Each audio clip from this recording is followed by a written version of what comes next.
அந்த கிராமத்துல ஒதுக்குப்புறமான சிறிய வீட்டுல கதிரும் வாழ்ந்து வந்தான். அவன் ஒரு திறமையான தச்சன். ஆனா அவன்கிட்ட ஒரே ஒரு குறை இருந்துச்சு. எதையும் உடனே செய்து முடிக்க மாட்டான். நாளைக்கு பார்த்துக்கலான்ற சோம்பேறித்தனம் அவன்கிட்டையும் குடி கொண்டிருந்துச்சு. ஒரு மாலை வேளையில கதிர் தன்னோட வேலையெல்லாம் முடிச்சுட்டு திரும்பிட்டு இருந்த போது சாலையோரம் ஒரு முதியவரும் குனிஞ்சி ஏதோ ஒரு குழியையும் தோண்டிக்கிட்டு இருப்பதையும் பார்த்தான். அந்த முதியவருக்கு குறைஞ்சது 80 வயது இருக்கும். அவரோட கைகள் நடுங்கிக்கிட்டு இருந்துச்சு. ஆனாலும் விடாம மண்ணை தோண்டிக்கிட்டே இருந்தாரு. கதிரும் அவர்கிட்ட போய், பெரியவரே, இந்த வயசுல எதுக்காக இவ்வளவு கஷ்டப்பட்டு குழி தோன்றீங்க அப்படின்னு கேட்டான். அந்த பெரியவரும் சிரிச்சுக்கிட்டே, தம்பி, நான் இங்க ஒரு மாம்பழ கொட்டையை நடுறேன் அப்படின்னாரு. கதிரும் சத்தமா சிரிச்சான். பெரியவரே, உங்களுக்கு அறிவு இருக்கா?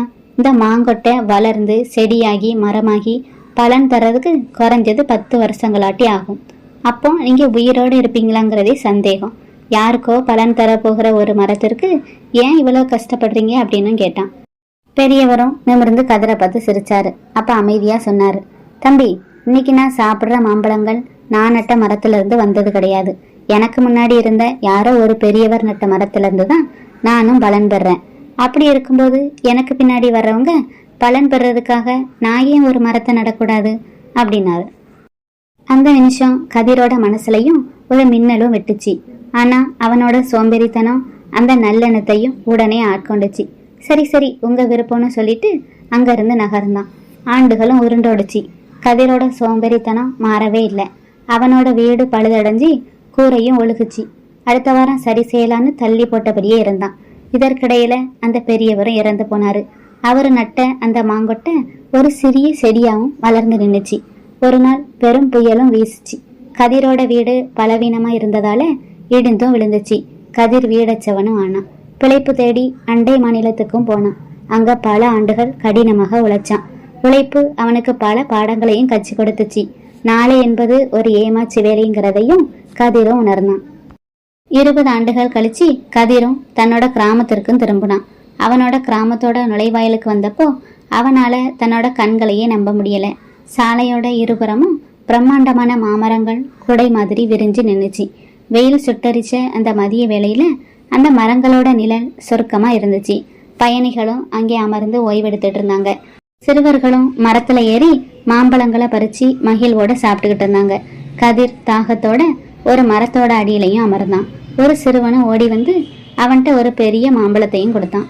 அண்ணன், இந்தாங்க, இதை சாப்பிடுங்க, இது ரொம்ப இனிப்பா இருக்கும்னு சொன்னான். அந்த மாம்பழத்தை சாப்பிட்டப்போ கதிருக்கு 20 ஆண்டுகளுக்கு முன்னாடி அந்த பெரியவர் சொன்ன வார்த்தைகள் தான் நினைவுக்கு வந்துச்சு. எனக்கு பின்னாடி வருபவங்க பலன் பெறுவதற்காக நான் ஏன் ஒரு மரத்தை நடக்கூடாதுங்கிறது. கதிர் தான் அமர்ந்திருந்த அந்த மரத்தோட அடிமரத்தையும் தடவி பார்த்தான். அது அன்னைக்கு அந்த பெரியவர் நடுங்கிய கைகளால நட்ட அதே மரம். இன்னைக்கு அது ஆயிரக்கணக்கானோருக்கு நிழலையும் உணவையும் தந்துகிட்டு இருக்கு.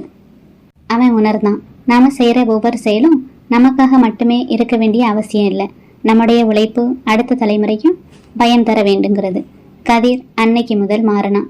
தன்னிடம் இருந்த மீதி பணத்தை வச்சு கிராமத்துல ஒரு சிறிய பள்ளிக்கூடத்தையும் கட்டினான். தச்சு வேலையை மீண்டும் தொடங்கினான். ஆனா இப்போ அவன்கிட்ட சோம்பேறித்தனம் இல்லை. ஊர் மக்களுக்கு தேவையான மர சாமான்களை மிக குறைந்த விலையில மிக நேர்த்தியாகவும் செய்து கொடுத்தான். அவன் இப்போ எதையும் நாளைக்குன்னு தள்ளி போடுறதில்ல. ஏன்னா அவன் இன்னைக்கு நடும் விதை தான் நாளைக்கு ஒருவருக்கு நிழல் தருங்கிறத ஆழமாகவும் புரிஞ்சுக்கிட்டான். நம்ம முன்னோர்கள் செய்த நன்மையின் பலனை தான் நாம இப்போ அனுபவிக்கிறோம். அதுபோல எதிர்கால தலைமுறை சிறப்பாக வாழ நாம் இன்று நற்செயல்களை செய்ய வேண்டும். சுயநலம் இல்லாத உழைப்பே உண்மையான அறம். இந்த கதை உங்களுக்கு பிடிச்சிருந்தா லைக் பண்ணுங்க, ஷேர் பண்ணுங்க. இது போன்ற கதைகளை பார்க்கறதுக்கு இந்த சேனலை சப்ஸ்கிரைப் பண்ணிக்கோங்க. நன்றி.